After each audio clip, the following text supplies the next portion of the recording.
Programang ito ay rated SPG, striktong patnubay at gabay ng magulang ang kailangan. Hindi nga nagawang ilabas nila Olivia si Marites sa mansyon.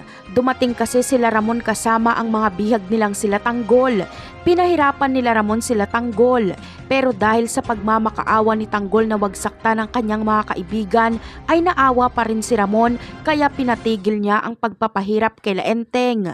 At dito ay umiyak si Ramon dahil minahal niya umano si Tanggol pero trinaydor siya nito. Ikinulong na muna ni Ramon sila Tanggol hanggat hindi niya pa alam kung ano ang gagawin sa mga ito.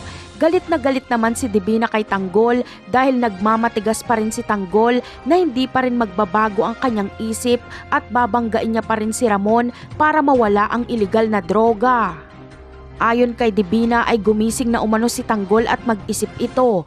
Huwag nang hintayin na may mamatay na naman sa kanyang mga kasamahan para lang sa kanyang pinaglalaban. Isinisisi ni Divina kay Tanggol ang pagkamatay ni Raul at Madonna. Hindi man lang nagpakita si Tanggol na nagsisisi dahil sa kanyang mga maling desisyon.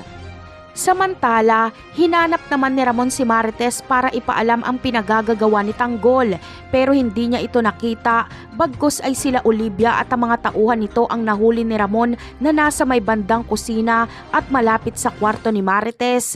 Nagtaka si Ramon kung bakit nandoon sila Olivia. Kinabahan na siya kaya tinanong niya si Olivia kung nasaan si Marites. Ano kaya ang isasagot ni Olivia? Yan ang aabangan natin sa mga susunod na episode. Paalam!